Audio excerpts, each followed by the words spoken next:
courtroom was silent in a way that felt heavy, almost suffocating, the kind of silence where every breath felt too loud, where even blinking seemed inappropriate. The judge's gavel was already raised. Only seconds remained before the verdict. Hira Malik sat motionless in the defendant's chair, her hands clasped together so tightly that her fingers had gone pale. Her eyes were lowered, fixed on the polished wooden floor, but her mind was screaming. If the judge spoke now, everything would be over. Her marriage, her reputation, her freedom. She was 27 years old, yet in that moment she felt much older, worn down, exhausted, as if life had rushed ahead without waiting for her to catch up. 3 years earlier, she had entered this city as a bride, quiet, respectful, obedient. She had been told that a good woman did not ask questions, that silence was dignity, that patience was strength. So she had listened. She had adjusted. She had endured. And now that same silence was being used against her. The judge closed the case file and lifted his gaze. His expression was unreadable, shaped by years of delivering decisions that shattered lives and rebuilt others. Mrs. Hira Shah, he began, his voice firm, echoing across the courtroom, based on the statements, documents, and testimonies presented before this court. The words blurred in her ears. All she could see was her husband. Adil Shah sat confidently in the front row, dressed in a tailored suit, his posture relaxed. There was no guilt on his face, no regret, only certainty. Beside him sat his mother and uncle, both calm, both assured. They looked like people who already knew how the story would end. The prosecutor glanced at the judge with a faint smile. To him, this was a straightforward case. Another win. Your Honor, he had argued earlier, the facts are clear. After marriage, the defendant misused her husband's funds and accessed confidential documents without authorization. Property papers contained forged signatures. Witnesses had confirmed deliberate damage to the family business. Hira had wanted to scream, but she didn't. She had stopped trying to explain weeks ago. When no one wants to hear you, truth starts sounding like noise. And noise only irritates people who believe they are already right. Her defense attorney had tried, weakly. Your Honor, my client was a homemaker. She had no involvement in business matters or legal paperwork. Enough, the judge had interrupted. This court relies on evidence, not emotion. And the evidence, all of it, belonged to Adil. Hira had nothing but memories. Nights spent staring at the ceiling. Phone calls she never made to her parents because she didn't want to worry them. Tears she swallowed because she had been taught that endurance was honor. The judge inhaled slowly. This court finds. A sudden disturbance rippled through the room. The judge paused. At first no one reacted. Courtrooms had noise. Doors opened. People moved. But something about this felt different. Hira's heart began to pound. She didn't know why. But deep down she felt it. Something was about to change. Adil shifted in his seat. His mother leaned toward him, whispering urgently. His uncle turned sharply toward the back of the room, irritation flashing across his face. The judge straightened. Mrs. Hira Malik is hereby. The doors at the back of the courtroom swung open. The sound was sharp, commanding. Every head turned. Security guards moved instinctively, but froze when they saw who was entering. Outside, 3 black vehicles were parked in perfect alignment. The people stepping out of them didn't look like spectators. They didn't look confused or lost. They looked prepared. The courtroom fell into stunned silence. Order, the judge said, lowering his gavel, though his voice no longer carried the same authority as before. Hira stared at the doorway. Her breath caught. For the first time since this nightmare began, she felt something she hadn't felt in years. Hope. Judge raised his hand towards security. Find out what's going on. Before anyone could move, a calm but powerful voice echoed from outside the courtroom. There is no problem, Your Honor, the voice said evenly. Only the truth. The room went completely still, and in that moment, Hira understood something she had never been allowed to believe. She was not alone. The family she had been kept away from, the family she had been told to forget, had finally arrived, and the court would never be the same again.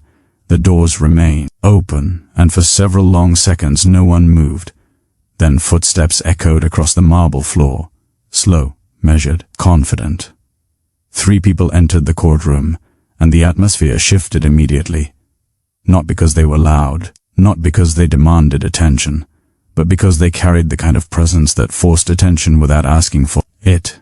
The man in front was tall, broad-shouldered, his hair streaked with gray. He wore a dark suit that looked expensive without trying to show it. His eyes scanned the courtroom calmly, as if he were assessing a room he already understood. Beside him walked a woman in an elegant cream-colored outfit, her posture straight, her expression controlled. Behind them was a younger man, early 30s perhaps, his jaw tense, his gaze locked directly on Hira, her breath caught. She knew that face. She hadn't seen it in years, but some things don't fade. They stay buried, waiting for the right moment to rise. The judge leaned forward. "This is a court in session," he said sharply. "State your names and your purpose immediately." The man stopped at the center aisle and inclined his head slightly, not in submission, but in respect. "My name is Faraz Qureshi," he said. His voice was calm, steady, unmistakably authoritative. "And the woman beside me is my wife, Nadia Qureshi." A murmur rippled through the courtroom. The prosecutor frowned. Adil's mother stiffened. "And?" The judge pressed. Faraz turned his head slightly and gestured behind him. "And that," he said, "is our son." The younger man stepped forward. "My name is Zayan Qureshi," he said, his voice firm, controlled, though his eyes never left Hira. "I am Mrs. Hira Malik's brother." The words hit the courtroom like a shock wave. "What?" someone whispered. "That's impossible," Adil's uncle muttered. Hira felt her vision blur. "Brother." The judge raised his gavel but didn't strike it. "You are claiming familial relation to the defendant." "Yes," Faraz replied. "We are her family." The family she was told she no longer had. Adil shot to his feet. "This is ridiculous," he said loudly. "Your Honor, this is a delay tactic. These people are strangers." Zayan turned toward him slowly. "Strangers," he repeated. His lips curved into something that wasn't quite a smile. "You married my sister, lived in the same house as her for 3 years, and you never once wondered why she was forced to cut ties with us." Adil opened his mouth, then closed it. The judge banged the gavel. "Enough. Mr. Qureshi, do you have evidence to support your claim?" Faraz nodded once. "Yes, Your Honor, and more importantly, we have evidence relevant to this case." He motioned to Nadia, who stepped forward and handed a thick folder to the court clerk. The clerk passed it to the judge. The judge flipped through the pages, his expression slowly changing. "What is this?" he asked. "Financial records," Faraz replied. "Property ownership documents, and communications that prove my daughter was deliberately excluded from information she was legally entitled to." A hush fell over the room. Adil's mother leaned forward. "Your Honor," she said sharply, "this woman chose to leave her family. She signed documents." "Under coercion," Nadia interrupted calmly. "At the age of 19, after our daughter was threatened with being disowned emotionally and financially." Hira's hands began to shake. She remembered that day. The pressure, the fear, being told she was a burden, that she would ruin her family if she didn't comply. The judge looked up. "Mrs. Malik," he said slowly, "is this true?" Hira swallowed. Her voice trembled, but she forced herself to speak. "Yes, Your Honor." Adil's face hardened. "She's lying." Zayan stepped forward, his control slipping for the first time. "You don't get to call her a liar," he said, his voice low. "Not after what you did." Security shifted uneasily. The judge raised his hand. "Mr. Qureshi, control yourself." Faraz placed a hand on his son's arm, steadying him. Then he looked back at the judge. "My daughter was isolated deliberately," he said, "cut off from her family, cut off from legal counts. Made dependent. And then blamed when she had no power to defend herself." The prosecutor cleared his throat. "Your Honor, even if these claims are true, they do not erase forged documents." Faraz nodded. "Agreed, which is why we brought an independent forensic analyst." He gestured toward the door. Another man entered, carrying a briefcase. "This is Daniel Reeves," Faraz continued, "a certified forensic document examiner." He has reviewed every signature presented in this case. The judge turned to the analyst. And your conclusion? Reeves opened his case, pulled out several documents, and spoke plainly. The signatures attributed to Mrs. Malik show clear signs of replication. Pressure patterns indicate tracing, not natural handwriting. In short, they are forgeries. The courtroom erupted. Adil's mother gasped. The prosecutor's face drained of color. The judge slammed the gavel. Order. Order in the court. Hira felt tears spill down her cheeks, silent and unstoppable. For the first time, the truth wasn't being ignored. The judge looked directly at Adil. Mr. Shah, he said coldly, this court will require an explanation. Adil opened his mouth. No words came out. Faraz's voice cut through the tension. Your Honor, this case was never about justice. It was about control. And my daughter was never the criminal here. The judge leaned back slowly, his expression grave. This court is calling for an immediate recess, he announced. All parties will remain available. The gavel struck. Hira sat frozen as the room exploded into noise. Zayan moved toward her without hesitation. He knelt beside her chair and spoke softly. You don't have to be scared anymore, he said. We're here now. Hira looked at him through tears, and for the first time since she walked into that courtroom, she believed him. The courtroom slowly emptied as the judge exited through the side door, leaving behind a storm of whispers, hurried footsteps, and anxious glances. Lawyers clustered together, reporters typed furiously on their phone, and security officers repositioned themselves near the exits. What had been a routine verdict only minutes earlier had now turned into something far bigger.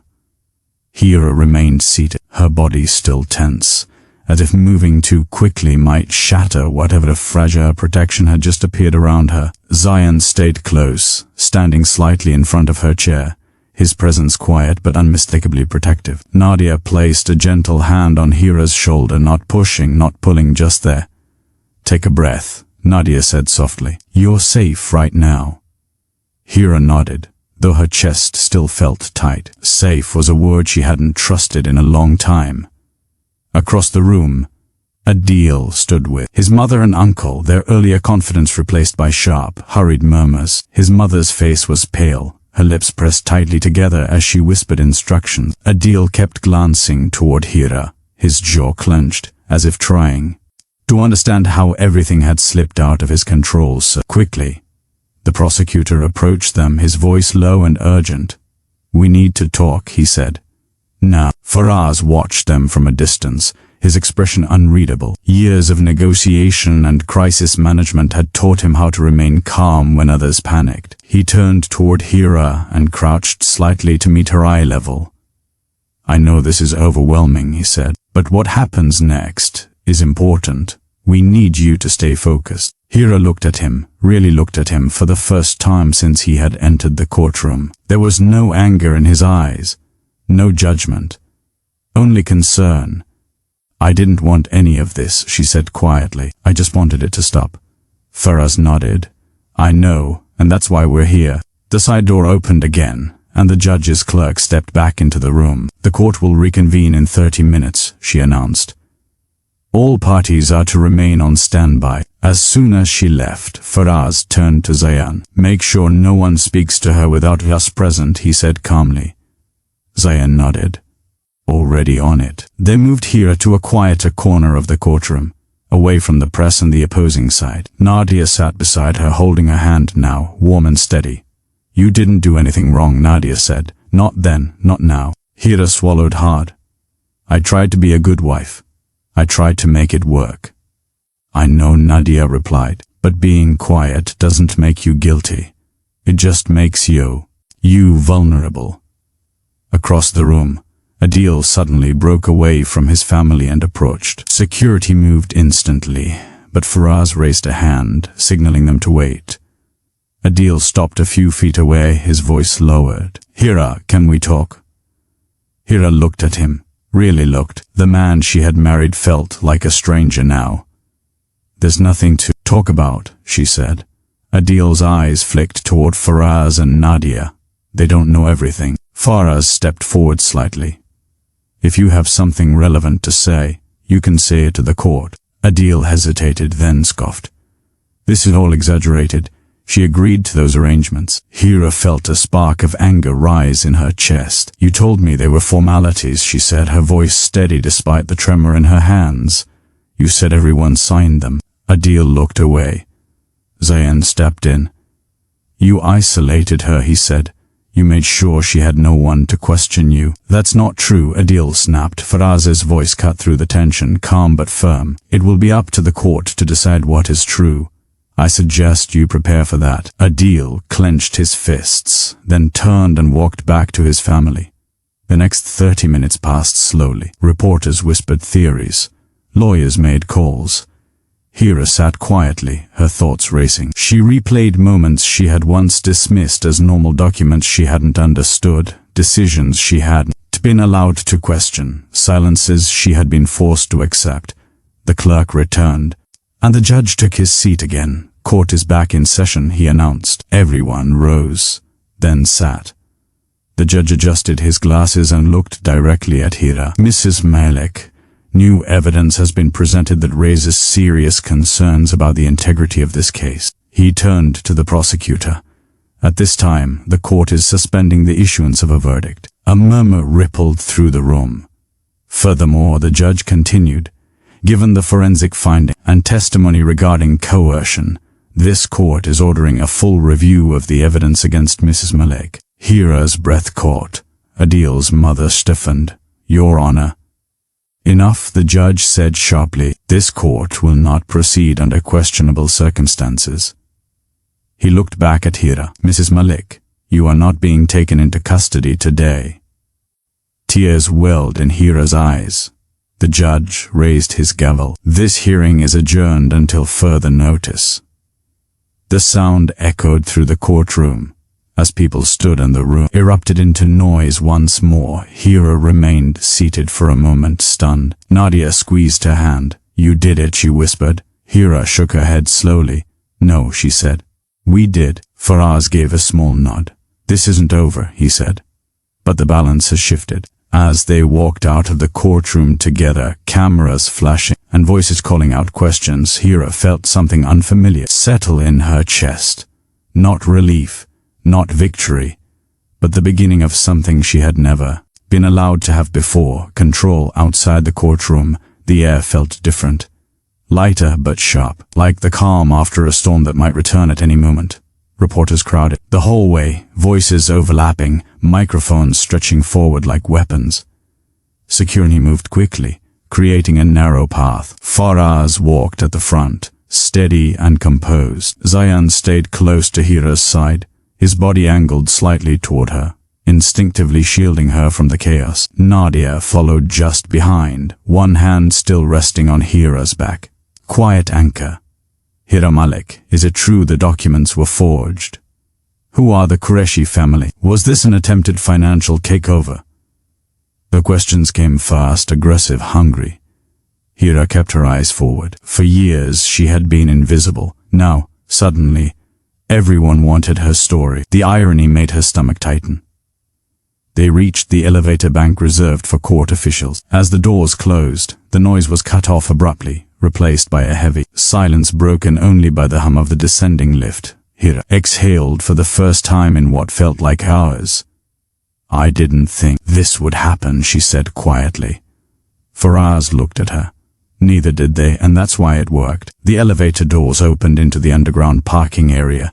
A black SUV waited nearby, engine already running. Zayan opened the door for Hira, and she slid inside, the leather seat cool against her palms. Nadia followed, then Faraz, closing the door bare. In them, as the vehicle pulled away, Hira stared out the window at the concrete walls passing by. Her reflection stared back at her, unfamiliar, stronger, awake. Why now? Hira finally asked. Why did you come today? Nadia answered gently. Because today was the point of no return. Faraz nodded. We had been monitoring the situation quietly, hoping it wouldn't come to this. But when we saw the charges escalate, when we saw how close they were to locking you into a narrative you couldn't escape, we knew silence was no longer an option. Hira's hands tightened in her lap. You knew everything. And I was alone. Zayan looked at her, pain flashing across his face. You weren't alone. You were just kept away from us. The car slowed as it exited the garage and merged into traffic. Sunlight poured through the windows, almost blinding after the dimness of the courtroom. Faraz turned slightly in his seat. There's something you need to understand, he said. This case was never just about you. Hira frowned. What do you mean? The Shah family has been under scrutiny for a while, Farad explained. Business practices, asset manipulation, strategic marriages. Your situation wasn't accidental. It was convenient. The words landed heavily, so I was useful, Hira said.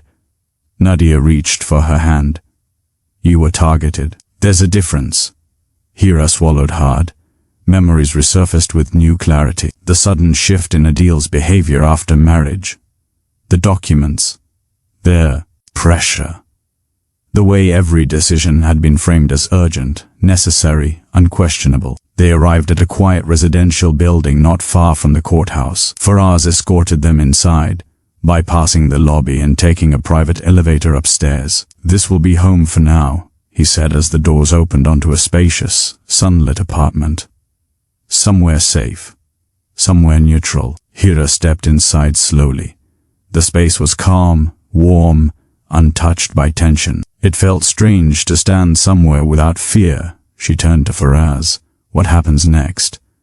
He didn't hesitate. Now we prepare. That evening they sat around the dining table, laptops open, documents spread out. The mood was focused, deliberate. Our legal team will push for a full dismissal, Faraz said, but don't mistake this for a clean exit. The Shah family won't accept public embarrassment quietly. Zayan leaned back in his chair. They'll try to regain control. Yes, Faraz agreed. Through influence, through pressure, through narrative. Hira looked between them. Narrative, Nadia nodded. They'll paint you as unstable, manipulated, a woman being used by her powerful family. Hira felt a familiar anger rise. So I'm still the problem? No, Faraz said firmly. You're the center. There's a difference. He slid a folder toward her. These are documents you were never shown. Financial records, trust arrangements. You have legal standing you were denied. Hira opened the folder slowly, scanning the pages. Numbers, names, clauses. This changes everything, she whispered. Yes, Faraz said. And that's exactly why they hid it from you. Late that night, Hira stood alone on the balcony. The city spread out beneath her in a sea of lights. The noise was distant now, manageable. Zayan joined her, handing her a cup of tea. You okay? She nodded. I think so. Or at least, I'm starting to be. He leaned against the railing. You don't have to decide anything tonight. Or tomorrow. This isn't about rushing. Hira looked at him. You came into that courtroom without hesitation. Zayan met her gaze. Because you're my sister. And because no one gets to decide your worth for you. She smiled faintly. Inside, Faraz and Nadia watched them quietly. She's stronger than she knows, Nadia said. Faraz nodded. And soon, so will the world. Hira took another breath, feeling the weight of the past loosen its grip just slightly. The fight wasn't over. But for the first time she was ready to face it on her own terms. The next morning arrived quietly, almost deceptively calm. Sunlight filtered through the sheer curtains, painting soft patterns across the living room floor. For a moment, Hira lay still on the couch where she had fallen asleep, listening to the unfamiliar silence. No raised voices, no accusations, no pressure to explain herself. She sat up slowly, wrapping the blanket tighter around her shoulders. In the kitchen, Nadia was already awake, moving with gentle purp. As she prepared tea. The smell of cardamom filled the air, warm and grounding. Good morning, Nadia said, turning with a small smile. Did you sleep at all? A little, Hira replied honestly. Better than I expected. Nadia handed her a cup. That's a start. They sat together at the table, the quiet stretching comfortably between them. Outside, the city was waking up, unaware of how much Hira's world had shifted overnight. Faraz joined them a few minutes later, already dressed, his phone in hand. The press is reacting fast, he said. Speculation everywhere. Some are sympathetic.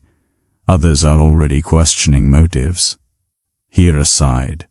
Though it's begun. Yes, Faraz said. And that's why today matters.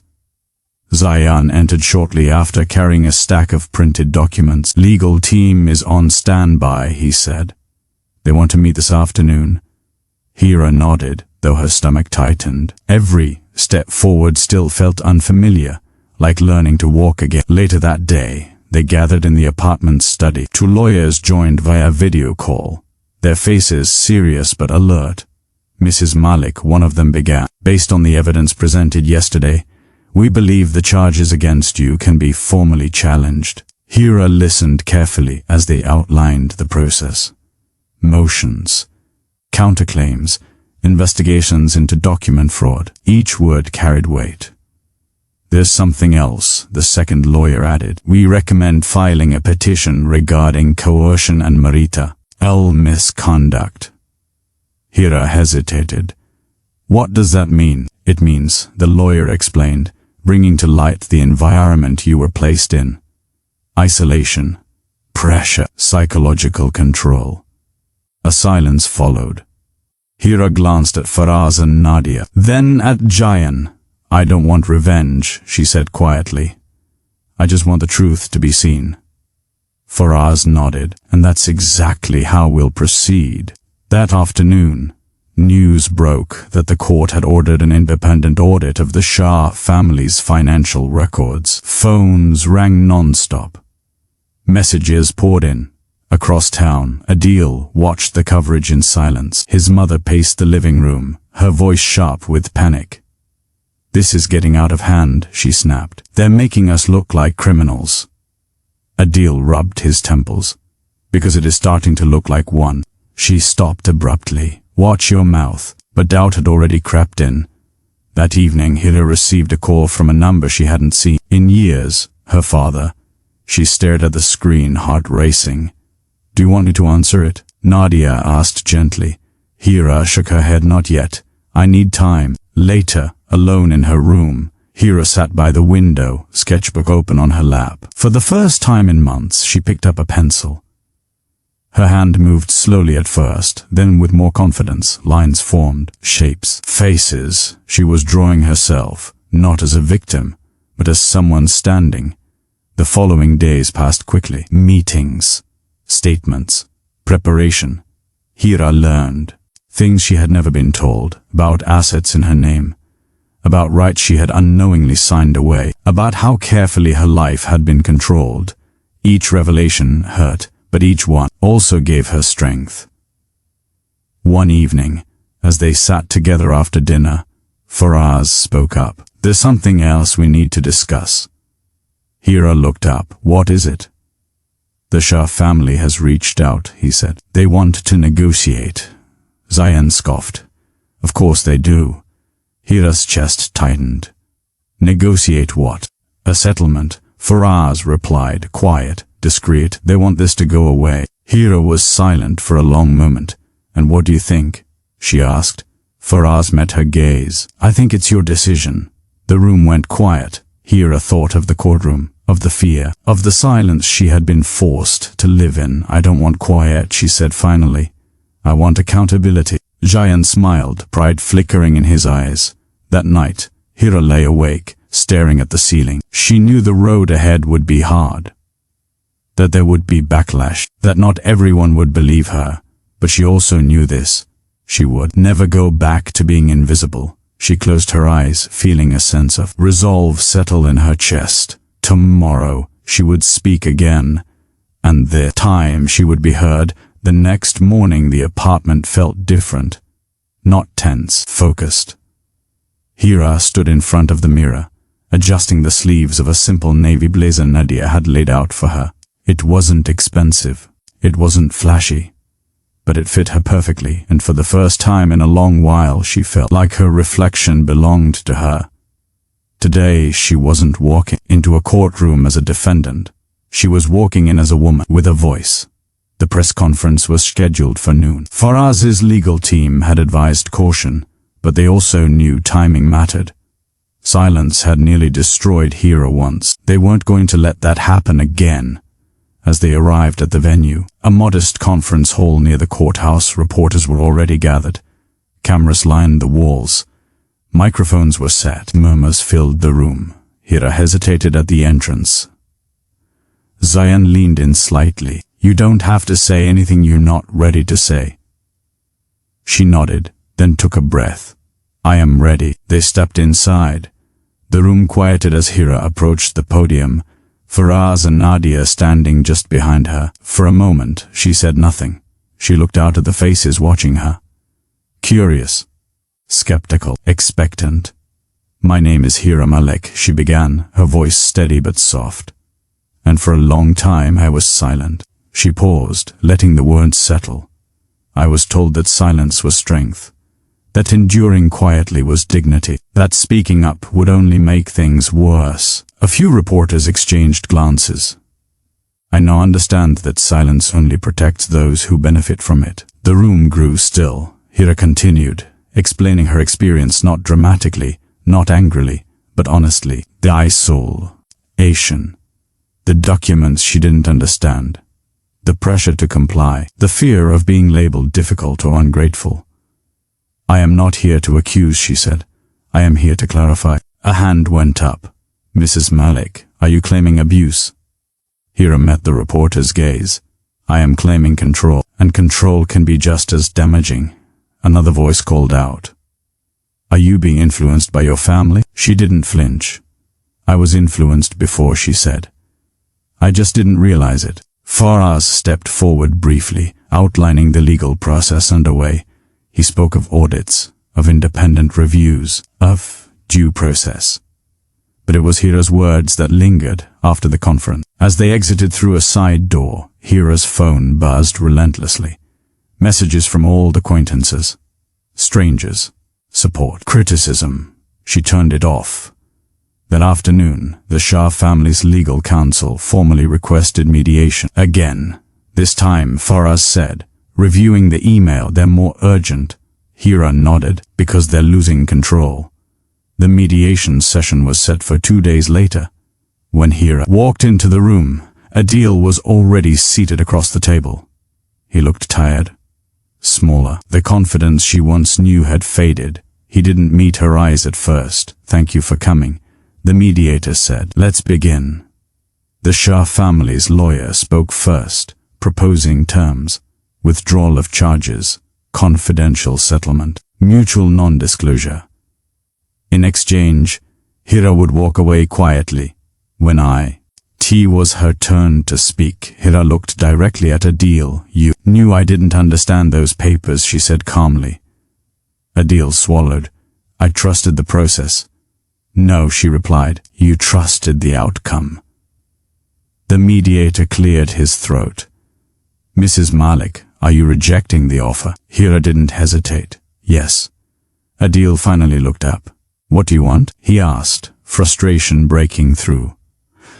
"I want the truth on record," Hira said. "I want the court to see what happened, and I want to walk away knowing I didn't trade my voice for convenience." Silence filled the room. The mediation ended without agreement. Outside, Faraz placed a hand on her shoulder. "That wasn't easy."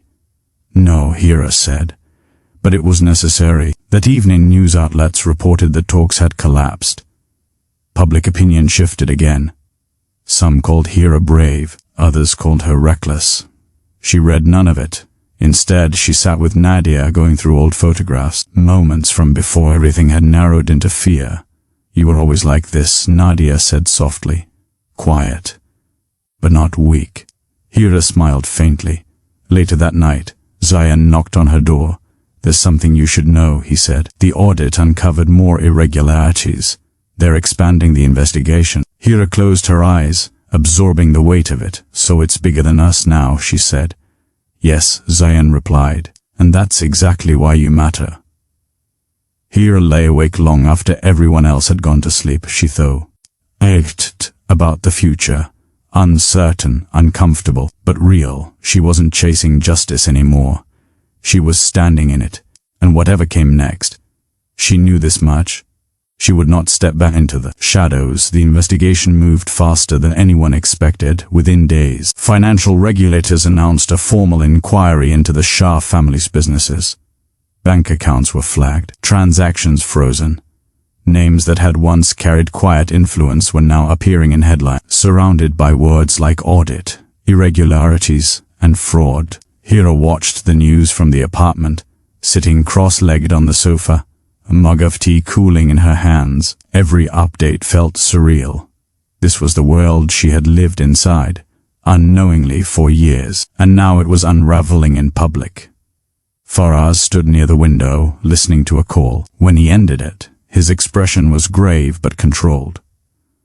"The court has scheduled a full evidentiary hearing," he said. "They want testimony. Yours included." Hira nodded slowly. "I expected that." "It won't be easy," Nadia added gently. "They'll question everything. Your memory, your intentions, your credibility." "I know," Hira said, "but I've been questioned my whole marriage, at least this time. It will be honest." The hearing was set for the following week. On the morning of the testimony, the courthouse buzzed with energy. Reporters crowded the steps. Protesters gathered on opposite sides, some holding signs supporting Hira, others accusing her of destroying a family. As Hira stepped out of the car, cameras flashed. She paused for a moment, feeling the weight of the moment press against her chest. Zayn leaned in. "Remember," he said quietly, "you don't owe anyone perfection, just the truth." Inside the courtroom, everything felt sharper than before, brighter, louder. Adil sat at the defense table, his shoulders slumped. He avoided looking at her. When Hira was called to the stand, the room fell silent. She raised her hand, took the oath, and sat. The prosecutor began gently, asking about her background, her education, her marriage. Hira answered clearly, steadily. She spoke about being encouraged to leave her studies, about being told financial matters were not her concern.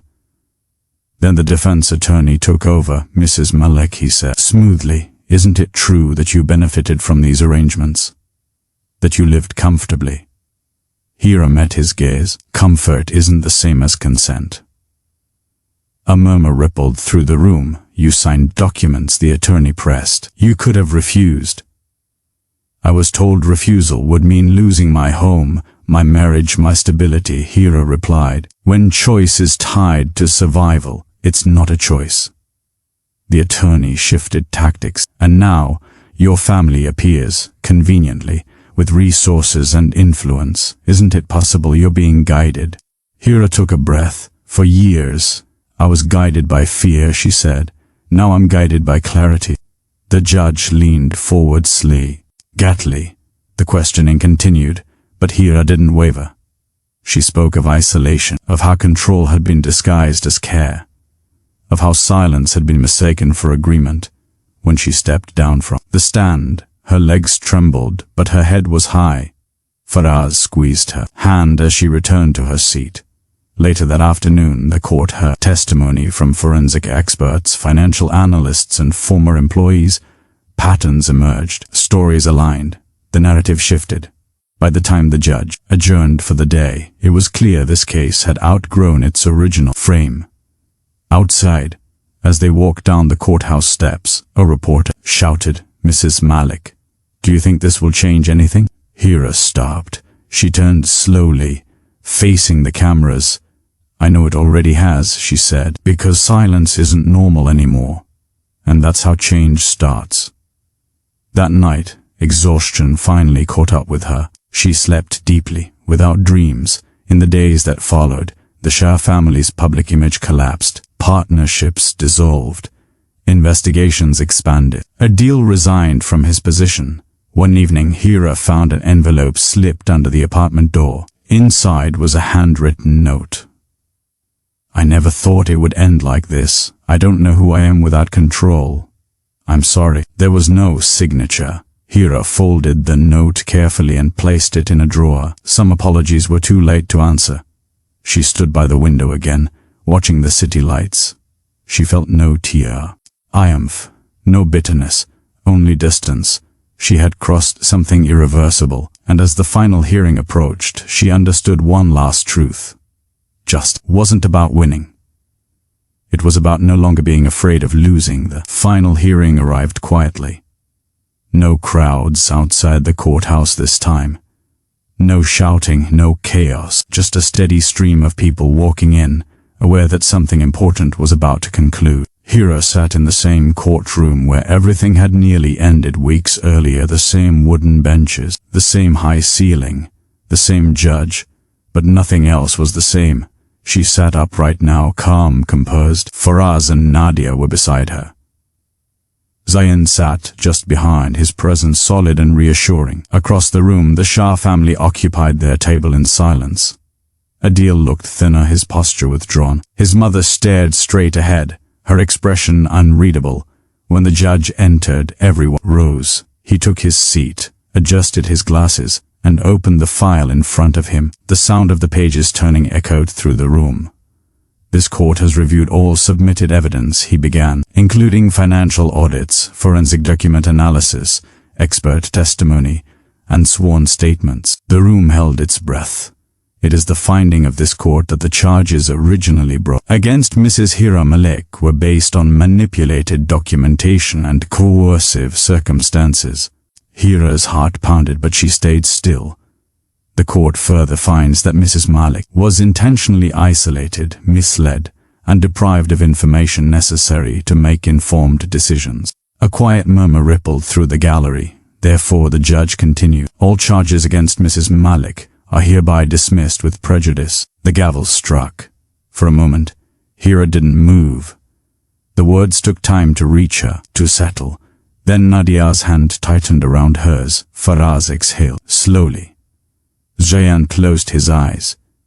The judge wasn't finished. This court is also referring findings related to financial misconduct and document forgery to the appropriate authorities for further action. Adil lowered his head. The Shah family's attorney whispered, urgently, but it was too late. The judge looked directly at Hira. "Mrs. Malik, you are free to go." Free. The word echoed louder than the gavel ever had. As the hearing adjourned, Hira stood and turned toward the exit. Cameras waited outside, but she didn't rush. She walked at her own pace, every step deliberate. Outside, reporters surged forward. "Hira, how do you feel? Do you forgive them? What's next for you?" She stopped, considering the questions. "I feel honest," she said finally. "And that's enough." Later that evening, back at the apartment, the city lights glowed softly through the windows. There were no documents on the table now, no legal strategies, just food, laughter, and a quiet sense of relief. Faraz raised a glass. "To resilience," he said. Nadia smiled. "To voice." Zayan added, "To never mistaking silence for weakness again." Hira listened, warmth spreading through her chest. For the first time, the future felt open, unwritten. In the weeks that followed, life settled into something gentler. Hira returned to her studies. She volunteered with an organization that supported women navigating legal isolation. She spoke occasionally, carefully, choosing when and how to share her story. She never sought the spotlight, but she never hid either. One afternoon, while walking through a quiet park, Hira passed a courthouse. She paused, watching people enter and exit, each carrying their own burdens. She thought about the woman she had been, afraid, quiet, invisible, and the woman she was now, still quiet, but no longer invisible. She turned away and continued walking, her steps light, her path her own. Because sometimes justice isn't loud, sometimes it's simply the freedom to move forward without fear.